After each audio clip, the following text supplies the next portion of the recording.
It is undefeated versus underdog as Seth Wang for the unbeaten Apex ETH team makes Yoann Ferreira worry for his life in the far corner of the quad. Yeah, great use of this dive straight through the tilted cube, making it seem like it's not even there. Seth Wang previously shown he's got this really good threading ability, and he's putting it to use here to get that first tag. If Parkour 59 are going to upset the odds, they've got to keep this tight, surely. And Hugo looking to get hold of Seth Wang, the Dark Lord of World Chase Tag, with so much pace. And it's the little rich dance. They're doing that in the clubs nowadays, the guys from Apex. And are they going to enter the World Championship winning club? Well, that tag means that it remains 0-0. Hugo making the dive here at 19.6 seconds. What a tight chase here by Hugo, but he got the tag. He almost used all of the timer, meaning all of his energy. But here he is, freshening up for 25 seconds and coming up against Rob, stamping it out on the chaser plate. A war dance from Rob Schihl as he heads into battle against Hugo, who's been one of the stars of this Parkour 59 team, but can't get away from the telescopic arm of Rob Schihl. A lunge by Rob there on the lazy boy, pushing his opponent out, herding him towards the sisters, and then Rob able to dive, and not even dive, risking his body. He's actually holding on. He goes into a nice, comfortable sitting position. They've scored 14 evasions and only given about one in the entire tournament, Apex ETH. And Rob Schihl has been responsible for big chunks of it, and that's a wave of a hand. But all it is was waving him on his way as Rob Schihl hangs around by the ridge and now goes to the loading bay. And Bilal can't find a way to get through. He needs to make a dive right now. In fact, he needed to do it about 2 or 3 seconds ago. Rob Schihl there getting his 4th evasion in the World Championships here. He's got 1. Now can he get those few more to solidify their place as world champions against this French team?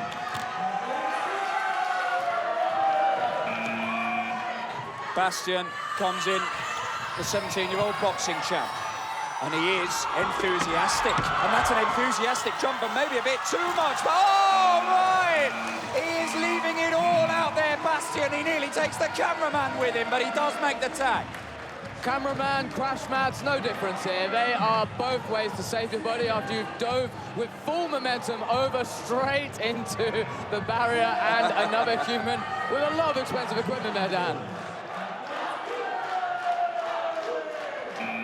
Jason, very real contender for Night of Flight in this tournament. He's been absolutely spectacular. And look how he moves, look how he moves. It's as if there's no obstacle there. It's just ethereal. He passes through it like a ghost. Jason, to date in this championship, has got 7 evasions, one of the most to be got by any team member across the whole championship. Chase 7, there's only 1 point difference between them. And Hugo is looking to maintain that gap.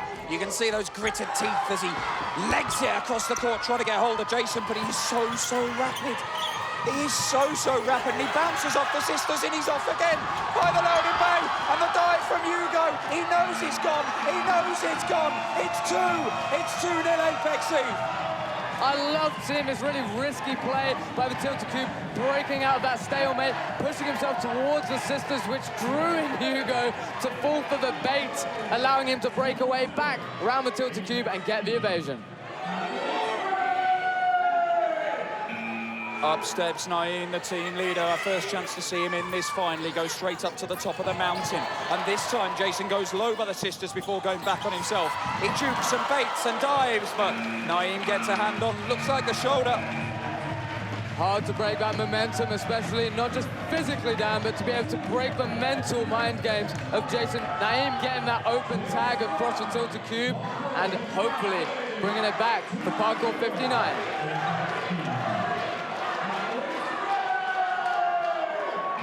Michael Sliger, one of the most intense athletes we've ever seen in this sport. And he goes over the sisters, and that is a slap of Naim. No hesitation here from Michael. He's got his eyes on the target. Feet not worrying about the strides he's making. He's jumped between his sisters, got the tag, and we've actually found Naim is going back onto the chaser plate to get revenge against Michael Sligo.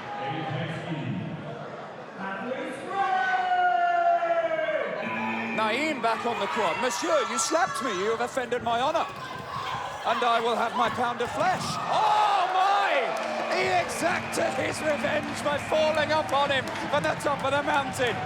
And there it is, Michael, a hard man to track down. Naim, who's gone out, tried for the evasion, got tagged, stepped straight back onto that chaser plate with barely any rest to chase down Michael Sligo and reset back into an evasion opportunity. It's that unorthodox starting position in the middle of the quad for Naim, and that is very unorthodox from him, but a reach through the bars doesn't offer anything for Rob Schihl, so he goes up to the mountain. He's been sent the wrong way, and this is unconventional. Oh, the cheer! Wow, what was that, a war cry from Rob Schihl as he charged towards him on the front line? He needed to get him there coming into the end game of the timer. This is very pressing, because if he'd have missed that one tag there, the distance made by Naim could have ended it. Rob knew this was the last-ditch attempt, that open slab. I was really worried that he missed it head down. He managed to get that tag last second. Good work for Rob. It's Bastien again. Oh, a little slip and a landing on the unmentionables, but he still turns around and gives it the full vogue and blue steel. Rob Schihl, well, that's one way to style it out when, well, I don't even know what was hit there. A-OK on the sisters. Sometimes sisters can be mean. He got caught up on the sisters there. Hopefully he'll be able to reset and get in later on in this match. Bastien stood at the bottom of the mountain, telling Olof Wood he's going one way, and then does go that way, but goes back on himself, and Olof can't get him with the reach over the top of the tilted cube. So it's a change of plan, a change of attack. He's using the height and drops onto the loading bay, but off goes Bastien, and this could be sensational. Is there a tag? There is! Oh my, in the last second, the tag is made. It was very nearly a point to get Parkour 59 back into it.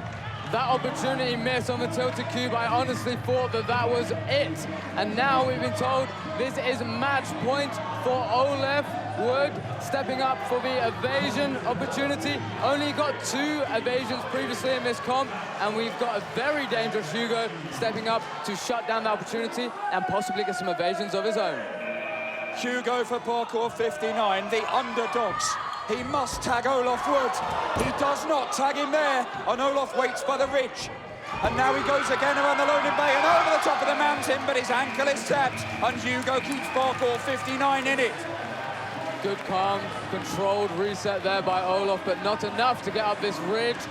Hugo, a very big man, being able to reach up over onto the mountain, get a nice tag. He's now having to control all his emotions in this pressing moment of World Chase Tag history. It is the championship, it is match point, and Hugo needs to get an evasion here, or he has lost this match.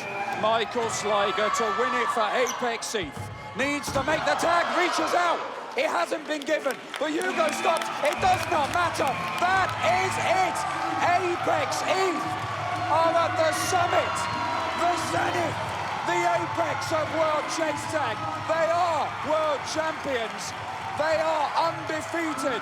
And how can you beat this team? What an incredible tournament it has been. WCT has a new world champion from the US. It's Apex E. If you're looking for more action, you can go to worldchasetag.com. We'll see you at the championships of the WCT 6th season